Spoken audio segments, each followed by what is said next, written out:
को chart show कर रहा है? Yes sir. ठीक है, चलिए।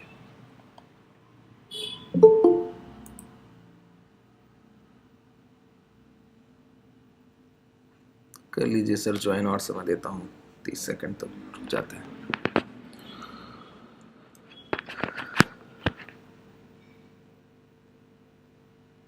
ठीक है, चलिए, इसको आना होगा, आएगा। पहले इंट्राडे प्राइसेस को देखेंगे। काफ़ी चीज़ें हम लोग जो डिस्कस करते हुए आगे बढ़ रहे हैं वैसे ही प्राइसेस को लेकर चलेंगे, और दिन का जो भी मूव रहा उसको कैच करेंगे, और जो भी आपने ट्रेड किया वो क्यों किया गया वो भी हम लोग समझेंगे। ठीक है, और बाकी चीज़ें कुछ लोगों को देखिए, मैंने आयरन फ्लाई पे डिस्कशन किया तो उसके पूरे रिस्क रिवॉर्ड को लेकर थोड़ा किसी को कन्फ्यूज़न है, किसी को स्विंग ट्रेडिंग के स्टॉप लॉस को लेकर कन्फ्यूज़न है।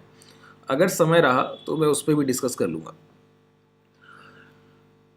शुरुआत करेंगे इंट्राडे प्राइजेक्शन से। ठीक है, देखिए आज मॉर्निंग में आपको ट्रेड कराया। बहुत कम ऐसा होता है जब मैं 9:15 आपका मार्केट ओपन हुआ 9:15 के समय, 9:15 AM के पहले 5 मिनट के अंदर ही मैं आपको ट्रेड दे दूं। और आज तो वो समय रहा होगा जब मार्केट कॉन्टिन्यूस पहली कैंडल 5 मिनट का आपको गिरते हुए दिख रहा होगा, फॉलिंग की तरह गैप अप हुआ होगा और गिर रहा होगा। मैंने उस टाइम पर नीचे से पुट शॉर्ट कराया। ठीक है, जैसा लोगों का रिस्क रिवॉर्ड वैसा आप लोगों ने अपने हिसाब से शॉर्ट किया। मैं आप लोगों को जो पोजीशन मिला होगा, किसी को 41,600, 500, 700, 800, ये सारी पोजीशंस रही। तो देखिए, अगर मैं बेसिकली क्या कहता हूँ, ध्यान से समझिएगा। देखिए बहुत सारी चीज़ें कहने लायक हैं, तो सभी चीज़ों को अगर मैं नहीं डिस्कस कर पाऊंगा तो किसी ना किसी सेशन में मैं ज़रूर टच कर देता हूँ। तो रिलेट करते रहा करिए चीज़ों को। ठीक है, मैं क्या कहता हूँ, मैं कहता हूँ कि अगर मॉर्निंग में प्रीवियस डे का क्लोज मान लेते हैं ये 100 है। ठीक है, 100 पर कोई भाव बंद हुआ है कल के दिन, और आज की क्लोजिंग गैप अप होती है 102, 103, मतलब एक अच्छा आधा % या 1% के आसपास अगर गैप अप मिल जाता है, 250-300 पॉइंट के आसपास भी अगर बैंक निफ्टी गैप अप मिल जाता है एग्जाम्पल के तौर पर देखें, तो फिर सडन बाइंग नहीं बनती। खुद ही कहता हूँ ये बात। तो अब आपको कहीं ना कहीं कंफ्यूजन होगा कि वो कौन सा तरीका हुआ कि गैप अप के बाद और पहली कैंडल नेगेटिव बन रहा है, उसके बावजूद मैं आपको लॉन्ग करा रहा हूं मार्केट। देखिए ये सारी चीजें रिलेट करती हैं प्राइजेक्शन से। एक आज का सेटअप है और एक सेटअप और है जब बाजार कंटिन्यू अप ट्रेंड में होता है। अभी तो हम लोग एक चॉपी मार्केट में है, प्राइस एक जोन में बना हुआ है। तो जब पहले से प्राइस अप ट्रेंड में पहले से चलता है, थोड़ी देर नीचे आता है रिट्रेस करके, फिर ऊपर जाता है, फिर थोड़ा सा नीचे आता है, फिर इस तरह के मूवमेंट में हो और अचानक से एक बड़ा गैप डाउन मिले, मैं ओपन होते ही बाई करता हूं, और ये स्कैल्पिंग की तरह ट्रेड्स होती हैं और बहुत बड़े प्रॉफिट देके आती हैं। और एक पैटर्न आज का है। ठीक है, एक पैटर्न आज का है। ये दो पैटर्न्स हैं। अभी ये इसको जब अप ट्रेंड में मार्केट था तो मैं क्लास में डिस्कस करता था कि जिस दिन भी मार्केट दोबारा से अप ट्रेंड में आएगा और फिर ये पैटर्न्स बनेंगे तो लाइव मार्केट जब भी प्रैक्टिकल मैं आपको ट्रेड कराऊंगा और फिर उस पर डिस्कस करूंगा। तो आज जो पैटर्न हुआ है उस पर बात कर लेते हैं कि कब ऐसे हुआ। देखिए समझिएगा बात को ध्यान से। हम लोग क्या करते हैं, हम लोग रेजिस्टेंस को रीड करते हैं कि कोई रेजिस्टेंस या फिर सपोर्ट, यही तो देखा करते हैं कि रेजिस्टेंस और सपोर्ट। रेजिस्टेंस का मतलब प्रतिरोध भाव के ऊपर जाने का, सपोर्ट का मतलब भी प्रतिरोध भाव के नीचे गिरने का। कोई ऐसा भाव कि चलते हुए भाव को ऊपर जाने से रोक दे, और सपोर्ट कोई ऐसा भाव जो गिरते हुए भाव की गिरावट को रोक दे। दो ही तरीके हैं। ये कौन से भाव होते हैं? जहां से पिछली बार बाजार गिरा हो, कोई प्राइस गिर कर आया हो, वही उसका अगला रेजिस्टेंस माना जाएगा। जहां से पिछली बार घूमकर बाजार ऊपर गया है, दोबारा वहीं आता है, तो वही उसका अगला सपोर्ट माना जाएगा। यही बातें हैं, बिल्कुल सिंपल है। अब इसी के साथ मैं एक चीज और डिस्कस करता हूं क्या, कि अगर रेजिस्टेंस को, जैसे अगर ये प्रतिरोध है तो कभी ना कभी बाजार तोड़ता तो है ही ना, सपोर्ट है कभी ना कभी बाजार तोड़ता तो है ही। वो तोड़ने का तरीका क्या होता है, तो मैं कई बार डिस्कस करता हूँ कि जैसे प्रीवियस सेशन में मैं डिस्कस कर रहा होऊंगा या उसके पहले जब भी ब्रेकआउट कराता हूँ, तो मैं क्या कहता हूँ, प्राइस अगर नीचे से बाइंग उठा के गया यहाँ तक और इसको इस लेवल को ब्रेक करना है, तो देखिए डायरेक्ट गैप अप हुआ तो प्राइस गिर गया। अगर अच्छा भाव होता तो यहाँ पे पेंडिंग ऑर्डर्स, प्रतिरोध किस बात का है, पिछली बार सेलर ने सेल किया है, इसी बात का तो रेजिस्टेंस है। ये जो 42,700 का भाव है, ये किस बात का रेजिस्टेंस है, इसी बात का रेजिस्टेंस है। आज इसको नहीं निकल पाया अभी तक, ये किस बात का रेजिस्टेंस है कि प्राइस यहां पर पहले से सेलर्स सेल कर रहे हैं। अगर इसके ऊपर निकलना है तो क्या किया जा सकता है, सिर्फ एक ही तरीका है कि इनकी सेलिंग को खरीद लीजिए, जितना भी ये बेचे उसको खरीद ले कोई। अब सेलिंग बड़ी है, इतनी बड़ी सेलिंग है कि बाजार गिरा जा रहा है सर, तो बायर भी बड़ा चाहिए होगा। अब देखिए फिर वही बात आ गई कि अगर सेलिंग बड़ी है तो बायर बड़ा चाहिए, और फिर बायर अच्छा भी चाहिए। अच्छा बायर कैसा होता है कि अब यहीं पर इसी प्राइस पे सेल किया जाएगा तो वो यहीं रुक कर खरीदारी करे, रुका रहे यहाँ पर काफ़ी देर तक ठहरे, क्योंकि शॉर्ट्स हो रहे होंगे दोबारा से बाजार को। जैसे आज प्राइस पहुंचा ना यहाँ तक तो दोबारा से शॉर्ट किया जा रहा है, पिछली बार किया गया, उसके पहले गिराया गया, तो फिर से किया जा रहा है। अब अगर ये निकला तो ब्रेकआउट कर देगा। तीसरी बार है ना ये, चौथी बार में ब्रेकआउट होता है, सभी को पता है। अब देखिए, अब अगर बाजार को इसी प्राइस को ऊपर जाना है तो कैसे जाना होगा, तो जो यहाँ पर सेलर सेल कर रहे हैं वही खरीदना होगा। खरीदारी कैसे होगी, ये तो सेल कर रहे हैं तो ये सेल करें, आप खरीदिए। ये सेल करेंगे, मान लेते हैं इन्होंने 100 ऑर्डर्स, अपने 100 क्वांटिटी लगाई, फ्यूचर को शॉर्ट कर, पहले से पेंडिंग है, तो आपको क्या करना होगा, इसको खरीद लेना होगा। दोबारा से इनके और ऑर्डर्स एग्जीक्यूट हुए, 10,000 क्वांटिटी फिर से एग्जीक्यूट हुई सेलर की, आपको फिर खरीद लेना होगा। 10,000 क्वांटिटी आपको इधर से लेनी होगी। फिर से उनके 1,00,000 ऑर्डर्स एग्जीक्यूट हुए तो आपको फिर वो खरीद लेने होंगे। तो ये क्या चल रहा है, जितना सप्लाई दे रहा है ना सेलर, उसको हम खरीदते जा रहे हैं। तो देखिए इस कंडीशन में क्या होगा, ना तो डिमांड जनरेट होती है ना ही सप्लाई जनरेट होती है। ध्यान से समझिए, ना तो बाजार ऊपर जाने की कंडीशन में है क्योंकि जो बेच रहा है उसको खरीदा जा रहा है, डिमांड ज्यादा तो हो नहीं रही, इक्वल बाइंग चल रही है, और जितनी सेलिंग चल रही है उतना खरीद भी ले रहा है, तो गिर भी नहीं सकता है। ना तो पैनिक जनरेट हो रहा है, ना तो सेलिंग जनरेट हो पा रही है, सप्लाई जनरेट हो पा रही है, ना ही डिमांड जनरेट हो पा रही है। तो इस कंडीशन में क्या होगा, किसी रेजिस्टेंस के, देखिए ये बेसिक चीजें इसलिए बता रहा हूं, मैं बात करूंगा ट्रेंड लाइन पर, ठीक है, पहले समझ लीजिए और कुछ लोगों के लिए रिपीट होगा, बिल्कुल आसान रहेगा। तो इस तरह से बाजार क्या करेगा, कोई भी प्राइस आके नियर बाई रेजिस्टेंस थम जाएगा, रुक जाएगा, एक जोन बनाने की कोशिश करेगा। जैसे आज का बाजार कोशिश कर रहा था कि कम से कम कहीं यहीं रुक लिया जाए। आखिर में थोड़ा सा पैनिक आया रिजल्ट्स के आसपास, और मुझे लगता है कि ये पैनिक दूर हो जाना चाहिए। देखते हैं क्या होगा, आगे डिस्कस करेंगे। अब होगा क्या यहाँ पर, अगर ये बाजार यहाँ रुकता है प्राइस थोड़ी देर, इसका मतलब क्या है, प्राइस के रुकने से हम लोग पहचान पाएंगे कि शायद हो सकता है, सेलर्स तो सेल कर रहा है, उसका धर्म है, तो कोई रुककर खरीद रहा है। इसका मतलब ये है कि अगर प्राइस के ऊपर जाने के लिए इसी को इसका दरवाजा मान लिया जाए, किवाड़ की तरह हो, ये गेट की तरह हो, तो समझिए आप क्या कर रहे हैं, किसी के दरवाजे पर खड़े होकर दस्तखत दे रहे हैं। क्या कर रहे हैं, खटखट खटखट कर रहे हैं और उसके ऑर्डर्स को खरीद रहे हैं कि कभी ना कभी एक समय अगर आप अच्छे बायर हैं और जितना वो बेच रहा है खरीद रहे हैं, कभी ना कभी ब्रेकआउट कर देंगे, कभी ना कभी डिमांड जरूर ज्यादा हो जाएगी। आप खरीदारी एक ही कंडीशन में कर रहे होंगे, आपके पास पैसा होगा। दूसरी कंडीशन क्या है, आप किसी ना किसी कारण से इस बाजार में बुलिश होंगे, और हम लोग तो वो है नहीं, वो इंस्टीट्यूशंस हैं, उनका आपस का मामला है। तो हम लोग तो सिर्फ उनके जो पद चिन्ह हैं उनको पहचानने की कोशिश कर रहे हैं, जो भी फुट स्टेप्स हैं। तो कैसे पहचाना है कि नियर बाई रेजिस्टेंस प्राइस आए और वहां आके खड़ा हो जाए और टिका रह जाए, और उसके बाद अगर निकलता है ना तो समझ लीजिए एक अच्छा ब्रेकआउट है, ठीक है। इसी तरह से सिर्फ देखिए, रेजिस्टेंस एक लाइन, ये हॉरिजॉन्टल लाइन है, जैसे ये लाइन है, ये एक क्षैतिज रेखा की तरह है कि प्राइस पिछली बार जहां से गिरा वहीं से गिरा है। अब प्राइस क्या है, प्राइस तो ऐसे भी गिरता है, ये भी तो गिरावट है।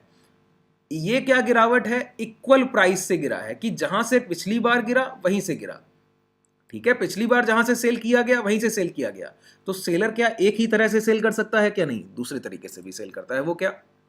अब मान लेते हैं कि सेलर्स को कहीं ज्यादा ही क्वांटिटी सेल करनी है, तो सेलर कैसे सेल करेगा बताइए?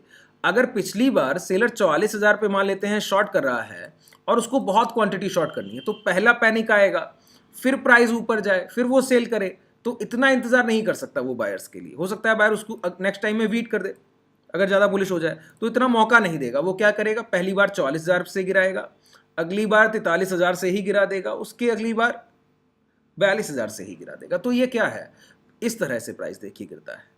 ये भी गिरावट का एक तरीका है, ये भी गिरावट का एक तरीका है। इक्वल प्राइस से गिराया जा सकता है और नीचे के भाव से भी और नीचे सेल किया जा सकता है, कि पिछली बार सेल किया 44,000 से, फिर 43 से, फिर 42 से, नीचे के प्राइस पे सेल करते हुए नीचे बढ़ रहा है। ये भी एक तरीका है। तो ये जो तरीका है ना, इसको कहते हैं ट्रेंड के साथ गिरावट।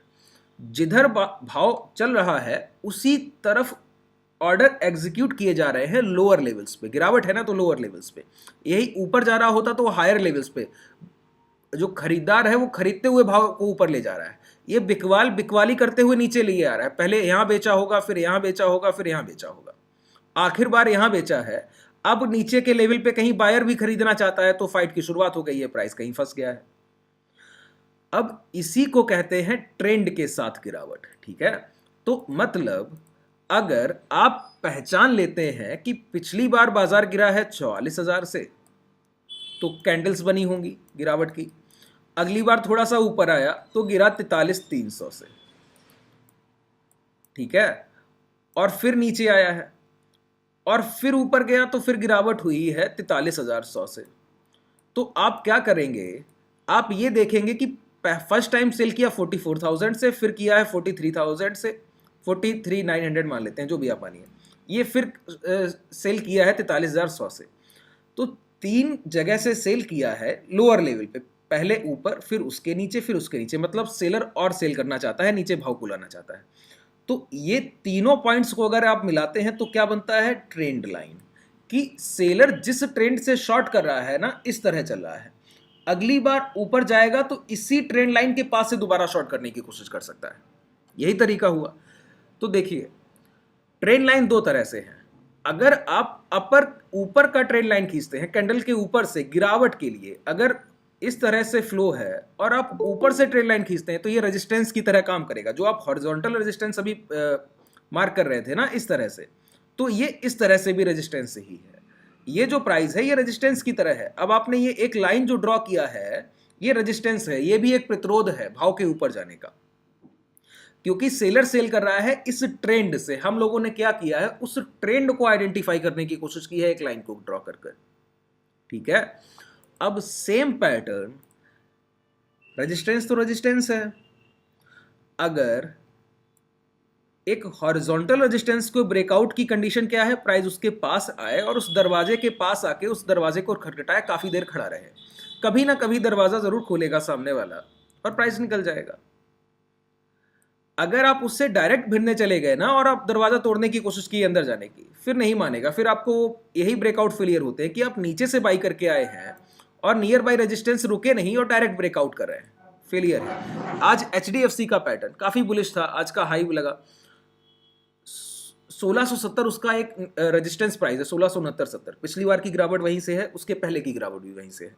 तो बहुत बढ़िया इंट्राडे शॉट बना हुआ था वहां पर। निफ्टी में एक बहुत अच्छा नॉट पैटर्न बना हुआ है, आप लोगों ने ट्रेड किया। मैं तो इंट्राडे यहाँ पे लगा हुआ था, काफी ट्रेड्स आज बेहतर हुई, बाइंग की, अच्छा खासा चल रहा था, तो मैं बैंक निफ्टी में ही था। आप लोगों ने उस नॉट पैटर्न को भी ट्रेड किया। तो देखिए, इस तरह का प्राइस, मैंने क्या कहा, नियर बाई रेजिस्टेंस जाके खड़े हो जाइए। और रेजिस्टेंस कैसा भी हो सकता है, हॉरिजॉन्टल भी हो सकता है, ट्रेंड के साथ भी हो सकता है। अब बताइए, ध्यान से सुनिएगा। एक बार प्राइस ऐसे नीचे आया और ये मान लेते हैं कोई रेजिस्टेंस लाइन है, यहां से गिर गया, दूसरी बार गया, दूसरी बार भी गिर गया, अब तीसरी बार इसके पास जाके खड़ा हो जाए और गिरे नहीं, इसी के साथ गिरता हुआ, और ट्रेंड लाइन चल रही है और प्राइस भी नीचे आ रहा है, लेकिन खड़ा उसी के पास है। सस्टेन कर रहा है नियर बाई ट्रेंड लाइन, अब वहां से सेलिंग नहीं आ पा रही है, मतलब सेलर तो सेल कर रहा है और प्राइस गिरता हुआ भी दिखेगा, लेकिन वो बाइंग चल रही होगी। क्या चल रही होगी? बाइंग चल रही होगी। अब इसको मैं बिल्कुल क्लियर करता हूं। ये एक रेजिस्टेंस लाइन हुआ, प्राइस इस तरह से जाएगा और यहीं इस तरह से खड़ा हो जाएगा इसी के पास। अब गिरावट नहीं करेगा, अगर गिरावट होती तो दोबारा नीचे आता, ये दोबारा नीचे नहीं आने की कोशिश कर रहा है, उसी के पास रुक रहा है। इसका मतलब क्या है? सेलर तो अपने ट्रेंड पर कहीं ना कहीं शॉर्ट पोजीशन ले रहा है, लेकिन बायर अब भाव को छोड़ने को तैयार नहीं है। बायर अब भाव को छोड़ने को तैयार नहीं है। देखिए, दो पैटर्न मैंने कहे। पहला क्या कि अगर कोई मूवमेंट होता है अप ट्रेंड में और अचानक से गैप डाउन हो, मैं उसको लॉन्ग करता हूं और अच्छा खासा पैसा मिलता है। कई एग्जांपल्स मैंने पहले आप लोगों को साथ में इंट्राडे ट्रेड कराया है, 9.15, 9.16, 9.17 पे ट्रेड देकर। आज भी मुझे लगता है 9.17, 18 तक आप लोगों ने ट्रेड ले लिया होगा। आज पैटर्न क्या था? सिर्फ पैटर्न पे नहीं था। देखिए, अमूमन देखा जाता है कि जैसे ये 3-4 कैंडल यहाँ पे देखिए, सभी चीज़ों को एक साथ समझिए, मैं आखिर में जाके सारे पॉइंट्स को ऐड कर दूंगा, एक साथ ला दूंगा। मैं कल मूवमेंट के लिए बैठा था कि कोई मुझे एक्सपायरी सेशन पे मूवमेंट मिलेगा, और मैंने आप लोगों से कहा भी होगा कि कुछ ना कुछ चल जरूर रहा है बाजार में। अगर किधर भी मूवमेंट मिले, चांसेस मैंने कहा होगा कि 70% के ऊपर 70% मेरा है कि मैं लॉन्ग की तरफ देखूंगा, और मैं पोजीशंस भी बिल्ड कर रहा था, शुरुआत कर दी थी। अगर प्राइस और ऊपर चलता ना तो मैं और ऐड करता जाता पोजीशंस। एक्सपायरी था, मुनाफा अच्छा होता। आज जो है, अगर एक्सपायरी को प्राइस बिल्ड किया गया है, रोका गया है, ठहराया गया है और एक जोन को बनाया गया, और अगर एक्सपायरी को मूवमेंट नहीं मिलता है ना, तो यकीन मानिए नेक्स्ट सेशन फ्राइडे को मॉर्निंग में पहले आवर में वो मूवमेंट ओवर होगा, मिलेगा जरूर। वही ये बात है। अब समझिए मैं क्यों ऊपर के लिए बुलिश था और मूवमेंट अपसाइड के लिए देख रहा था। यही पैटर्न है। देखिए, मैं आपको 5 मिनट के टाइम फ्रेम पर लेकर आता हूं।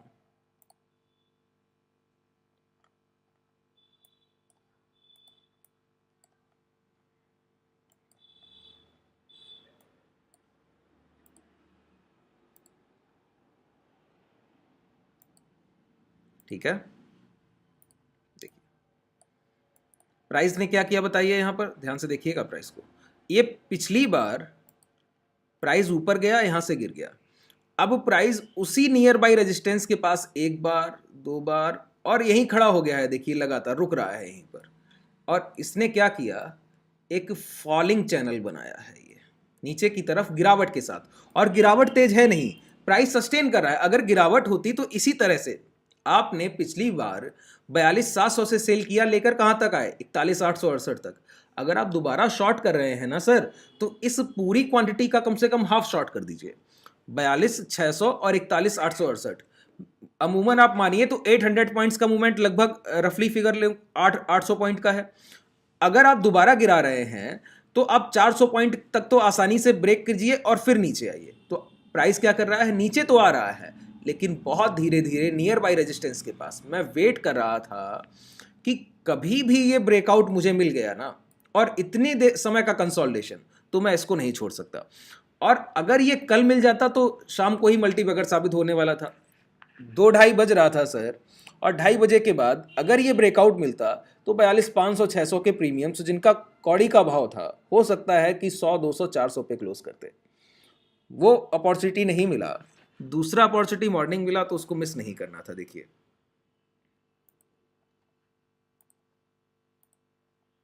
पहले मैं इसको हटा देता हूं दोबारा से।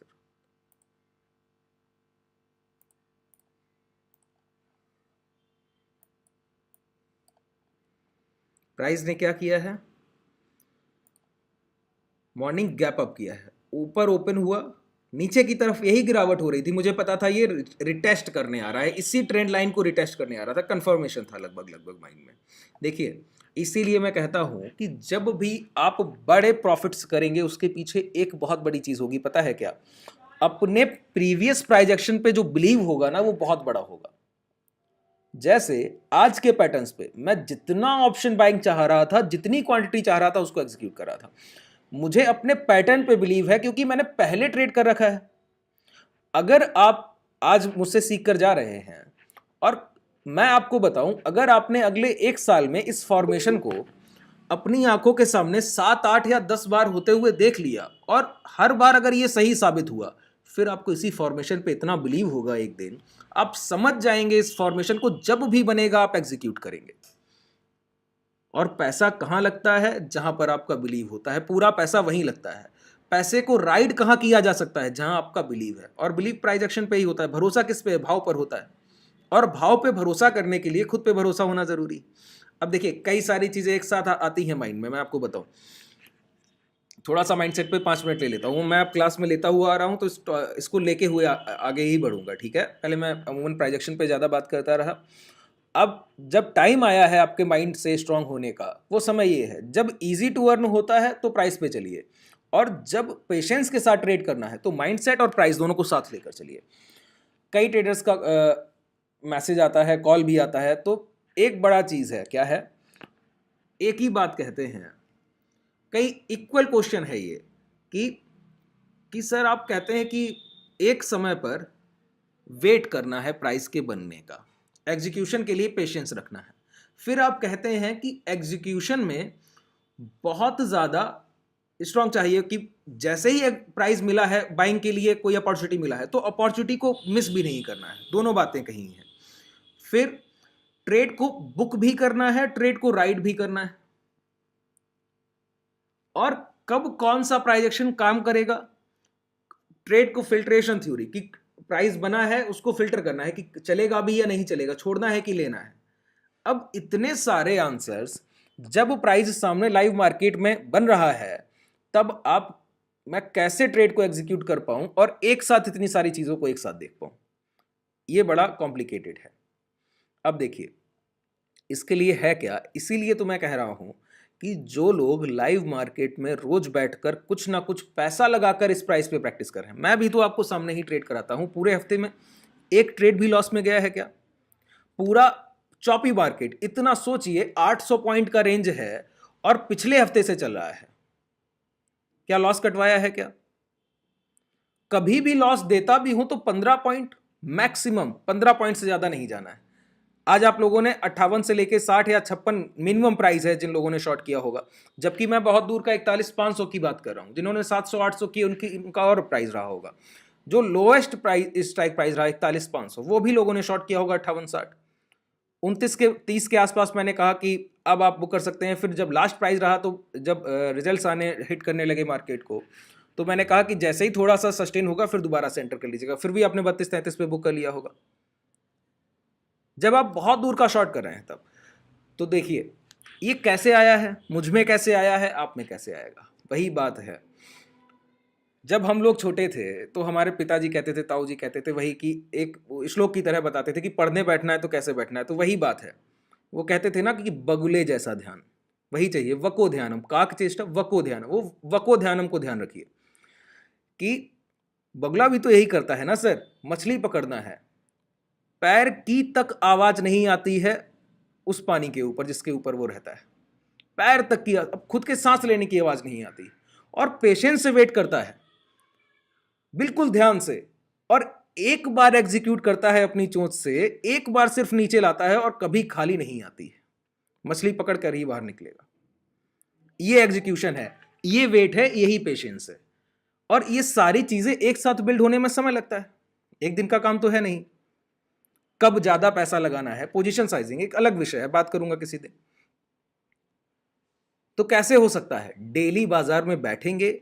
ये देखिए, जो मैं कर रहा हूं ये 60-70% है। 60-70% तो है, ये तो तय है, क्योंकि मैं आपको लाइव मार्केट में ट्रेड्स भी करा रहा हूं, प्राइजेक्शन जो सिखा रहा हूं उसको सामने एग्जीक्यूशन भी चल रहा है।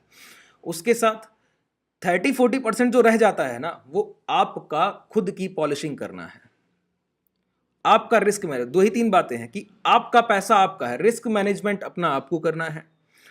कितना आपके पास पैसा है, जितना रिस्क लेंगे उतना रिवॉर्ड आने वाला है।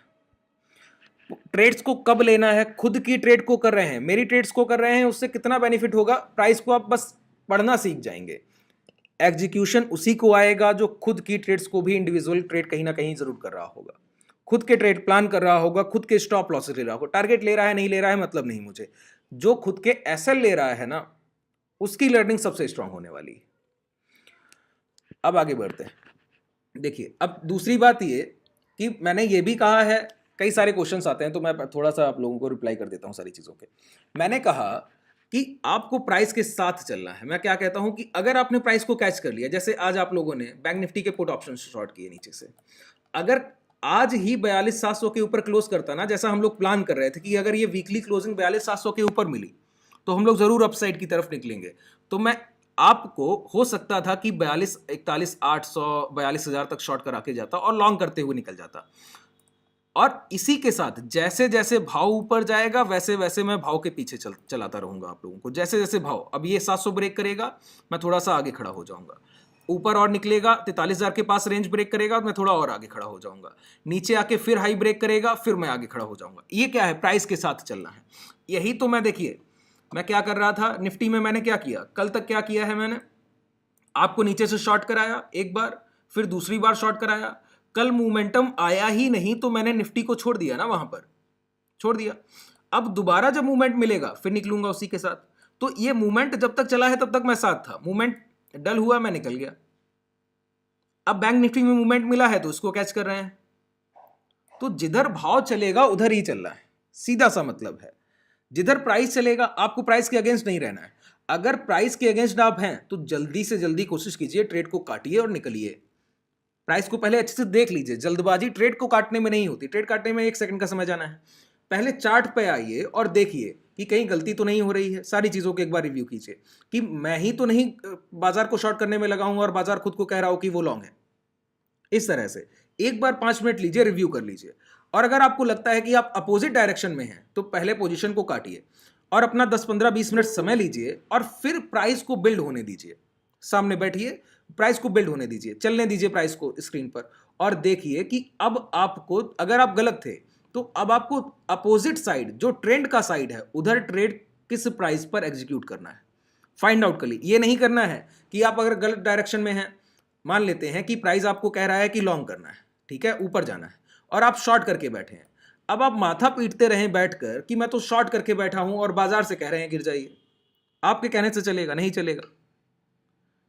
आप क्या करेंगे? चार्ट पर जाइए, जो प्राइजेक्शन सीख रहे हैं जिस तरह से, इसी प्राइजेक्शन को वहां पे अप्लाई कीजिए। और फिर क्या करना है, अगर आप गलत हैं तो सबसे पहला काम करना है जो ट्रेड में है उसको कट कीजिए। अपनी गलती मान लीजिए कि मैंने गलत ट्रेड एग्जीक्यूट किया है, पहला काम हो गया। ये सबसे बड़ा काम था जो पहला आपने कर लिया। अब आप फ्री माइंड से सोच पाएंगे कि आगे कुछ हो सकता है क्या। अब देखिए कि अगर ऊपर प्राइस जाना था और मैं गलत डायरेक्शन में था तो अब मुझे एंट्री कहां मिलेगी। ये नहीं होना चाहिए कि ये ट्रेड काटा है और ऊपर जाना था तो हाई पे ही बाई करे ले रहे हैं। नहीं, अगर आप प्राइस पहले से हाई पे है तो वेट कीजिए, थोड़ा सा नीचे आने दीजिए, फिर आप लेकर जाइए ऊपर। एंट्री देखिए कि एंट्री मुझे अच्छी कहां मिलेगी, उस एंट्री का वेट कीजिए। यही तो पेशेंस है, यही तो एग्जीक्यूशन है जो आपके साथ चलने वाला है। मैं किसी चीज को, देखिए यही प्राइस है, इक्वल प्राइस है, सेम, कुछ भी अलग नहीं है। मैंने कहा कि कल क्या था, एक्सपायरी, मूवमेंट नहीं मिला, price near by resistance trade करता रहा, एक फॉलिंग जोन बनाया और ब्रेकआउट किया, मॉर्निंग ब्रेकआउट किया, गिरते हुए भाव को खरीद लिया मैंने। क्यों? प्रीवियस पहले इस प्राइस को मैंने कई बार ट्रेड किया है, तो वो भरोसा है इस भाव पर कि ये लॉस नहीं देगा और देगा भी। मेरा पहले से प्लान है कि अगर प्रीवियस डे क्लोजिंग के नीचे निकलता ना तो मैं काट के भी निकल जाता, ये भी कंफर्मेशन है। अगर पिछले दिन के लोग ये क्लोजिंग प्राइस जो है इसके नीचे निकलने की कोशिश करता, मैं काट देता ट्रेड को, बिल्कुल नहीं रखने वाला था। और तब तक मैं सिर्फ ऐड करता, जितनी गिरावट होती मैं ऐड करता। यही तरीका है। अब देखिए दूसरी बात,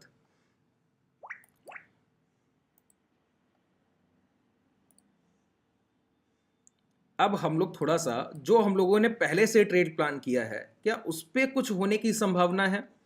कि जैसे हम लोगों ने सोचा था कि हम लोग टॉप टू बॉटम अप्रोच से चलकर आए होंगे किसी ना किसी क्लास में, आप लोगों ने भी ज़रूर कहीं ना कहीं, कल तो क्लास नहीं हुई होगी, इसके पहले आप लोगों ने किया होगा। तो टॉप टू बॉटम अप्रोच में हम लोगों ने क्या देखा कि हम लोग नियर बाई रेजिस्टेंस अगर वीकली पर इसके प्रीवियस, इस पिछले हफ्ते के हाई को ब्रेक करके क्लोज करते, इस पिछले हफ्ते के हाई को ब्रेक करके क्लोज करते आज, तो समझ लेते कि 3-4 कैंडल्स बनी थी, उसके बाद आज ब्रेकआउट मिल गया है, अब रिटेस्ट के बाद निकल जाएंगे।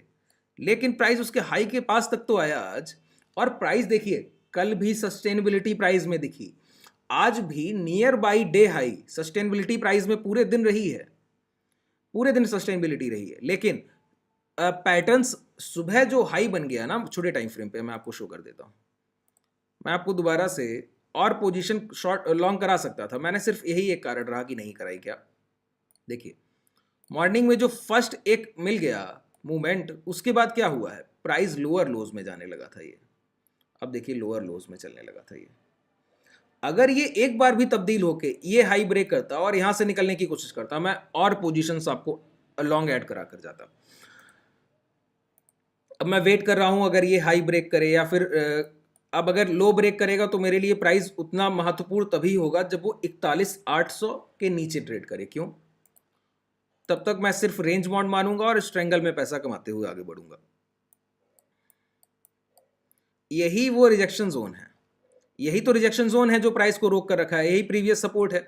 तो इस जोन में आके अगर ये रिजेक्शन को ब्रेक करेगा ना, तो सेलर बहुत बड़ा काम कर रहा है। जितना बायर इस भाव को रोकने की इतने समय से कोशिश कर रहा है, मतलब बायर का बहुत पैसा लगा है। इतने बड़े पैसे को काट कर भी अगर कोई शॉर्ट करेगा ना, तो बहुत इंपल्सिव सेलिंग आनी है, बहुत तेजी से भाव गिरेगा, बता चुका हूं आपको। अब इसी तरह से अगर ये हाई ब्रेक होते हैं 41,700 के ऊपर, तो देखिए टारगेट पहला तो ये 43,600, और ये छोटे टारगेट हैं। इस यहां से ये नहीं समझ लेंगे कि हम लोग ट्रेंड अपसाइड चला गया है, नहीं। मिनिमम एक अपर हाई जब तक ब्रेक नहीं होता है, ट्रेंड रिवर्सल नहीं माना जाएगा। ट्रेंड रिवर्सल कब है? जब बाजार यहां तक जाए, फिर थोड़ा सा नीचे आके इसको 43,600 को भी ब्रेक करके सस्टेन करे, सस्टेन करने के बाद रिटेस्ट करके जब यहां पहुंचेगा ना, तो मैं कंफर्मेशन मानूंगा अब ये भी ब्रेक होगा। ठीक है, तो एक बार में रिवर्सल नहीं देखना है। देखिए एक चीज और मैं आपको बताऊं, प्राइस से पहले, रिजल्ट से पहले रिजल्ट मार्केट को हिट करता है, बजट से पहले बजट में जो भी कुछ है ना, वो मार्केट को उससे पहले हिट करेगा। तो एक अपॉर्चुनिटी बनती है कि अगर बजट में कुछ अच्छा है तो हो सकता है कि रैली आपको पहले देखने को मिल जाए, अगर आनी होगी। अगर बजट में नहीं बेहतर है तो हो सकता है डाउनफॉल पहले देखने को मिल जाए। तो जो भी होना होता है ना, बाजार पहले कर लेता है। बजट सेशन तो सिर्फ आपको जिस दिन बजट होगा 80% चांसेस मानिए कि बाजार सिर्फ फ्लक्चुएट करेगा, और मैं तो एक ही राय देता हूं कि उस दिन बाजार से दूर बैठिए। 400 पॉइंट अप करेगा, 400 पॉइंट डाउन करेगा, आपके दोनों तरफ स्टॉप लॉस हिट होंगे, किसी काम का नहीं। या तो फिर आपका इतना एक्सपर्टीज हो कि आप प्राइस को तुरंत काट लेते हो, तुरंत लेते हो, पैसा भी बहुत बनता है, ये भी बात है। जो प्राइस को अच्छे से रीड कर लेता है और एग्जीक्यूशन पावर बहुत स्ट्रांग है और जल्दी से स्टॉप लॉस काटता है, पैसा बहुत बनता है। 5 मिनट का कैंडल चार्ट 500 पॉइंट का बनता है, 300 पॉइंट के कुछ नहीं तो 7 से 8 कैंडल्स आप देखिएगा फॉर्मेशन होंगे। तो देखिए अब हम लोग क्या सोच रहे थे कि ये हाई लगा हुआ है और ये लो है, अगर इस हाई के ऊपर क्लोज होता तो हम लोग लॉन्ग करते और पोजीशंस को साथ ले जाते। अब नेक्स्ट सेशन में ये एक्सपायरी भी पहले 26 जन पड़ेगा, तो उसके लिए एक दिन का शायद एक्सपायरी थर्सडे को नहीं वेडनेसडे को पड़ने वाला शायद। तो जब ये ब्रेक होगा तब हम लोग और लॉन्ग करेंगे, जब तक ब्रेक नहीं होगा हम लोग स्ट्रेंगल ही प्ले करेंगे। ठीक है, अब दूसरी बात निफ्टी को देखते हैं। चलिए निफ्टी में क्या है, मैं जो बात कर रहा था कि देखिए निफ्टी को देखना बहुत ज़रूरी है। अभी कभी भी कुछ भी करेगा और हम लोगों को हमेशा तैयार रहना है, ट्रेंड मिलेगा तो निकलना है साथ में, ट्रेंड को नहीं छोड़ सकते हैं। देखिए ये बना है नॉट पैटर्न, दिख रहा है, गांठ पैटर्न बना है, हाई और लो। जैसे ही हाई लो निकला है प्राइस ने दिया है। अब समझिएगा ध्यान से मैं क्या कह रहा हूँ। अगर मैंने क्या कहा कि जब भी हाई या लो ब्रेक होगा तो ट्रेंड तो मिलेगा, तो आप लोग तो ऑप्शन बायर तो ले गए पैसा इस समय पर। अब जो नहीं ले जा पाए हैं तो उनके लिए क्या है, उनके लिए ये है सर, अगर ये नॉट पैटर्न अब जाकर फेलियर करता है, टारगेट तो ऑप्शन बायर को इंट्राडे तो क्लोजिंग हो गया, आप लोग सभी लोग पोजीशन बुक कर लेंगे, किसी काम का नहीं। अब गिरे या फिर चले, मुझे लगता है मुश्किल ही होगा किसी के पास पोजीशन होल्ड रह गई हो शॉर्ट्स की, जो लोग बाइंग की हो। अगर अब जाके दोबारा से इस हाई को ब्रेक कर देना, तो समझिएगा जिन लोगों ने इसके नीचे शॉर्ट किया है ट्रैप किए गए हैं। आप यकीन मानिए इसके बाद बहुत बड़ी रैली आनी है। अगर ब्रेक करता है तो, नहीं करता है तो कोई बात ही नहीं है। और देखिए यहां पर ये दो पैटर्न्स मैंने बताया था, दो कैंडल्स इस तरह से ट्विजर्स टाइप की थी। ये एक और बनता तो बहुत अच्छा होता, नहीं बना है तो भी अगर कभी भी ये हाई ब्रेक हुए तो ये जरूर ब्रेक होंगे, और ये कब तक हाई ब्रेक होने की संभावना है? जब तक स्विंग लो नहीं जा रहा है। ये स्विंग लो नहीं जा रहा है जब तक, तब तक संभावना रहेगी कि ब्रेक हो सकते हैं। जब भी ब्रेक होंगे हम लोग निफ्टी में आंख बंद करके लॉन्ग कीजिएगा, और पैसा ना बने तो बताइएगा। आंख बंद करके लॉन्ग कीजिएगा जब भी हाई ब्रेक हो। हाँ, थोड़ा सा बस इतना प्राइस को देखे रहिएगा कि अगर जा रहा है तो थोड़ा थोड़ा सा बाइंग करते हुए आगे बढ़े, थोड़े समय गुजारे। जैसे मुझे बैंक निफ्टी का प्राइस काफ़ी अच्छा लगा, बैंक निफ्टी का प्राइस काफ़ी अच्छा लगा। कारण क्या है, मैंने यही तो सोच रहा था कि कोई अगर इस तरह से प्राइस बिहेव करे जैसे किया उसने, कि कहीं ना कहीं सस्टेनेबिलिटी दिखे। मैंने कहा भी होगा सेशंस में कि मैं नहीं चाहता कि बहुत बड़ा मूव मिल जाए, अगर बनेगा तो छोड़ेंगे तो नहीं। खैर, अगर नहीं बनता है तो बेहतर है, और गिरावट ना हो, बस प्राइस फ्लक्चुएट ना करे। इस तरह की कैंडल्स ना बने, इस तरह की कैंडल्स ना बने, और इस तरह की कैंडल्स। देखिए, गिरा है उतना कवर कर गया, क्या मतलब है इस बात का? इस गिरावट से इस अपसाइड तक सिर्फ पैसा ही तो काटा गया है, इसके अलावा किसी का कोई इंस्टीट्यूशन लॉस दिखता है क्या? नहीं दिखता है। किनका पैसा गया? रिटेलर्स का गया है। तो इस फ्लक्चुएशन में सिर्फ लॉस करते हैं रिटेलर्स। और जब भी प्राइस पेशेंस के साथ चलता है, जैसे ये प्राइस बिल्ड किया गया है, कल जो ये सस्टेनेबिलिटी दिखती है, ये प्राइस बिल्ड किया गया है, ये अच्छा भाव है।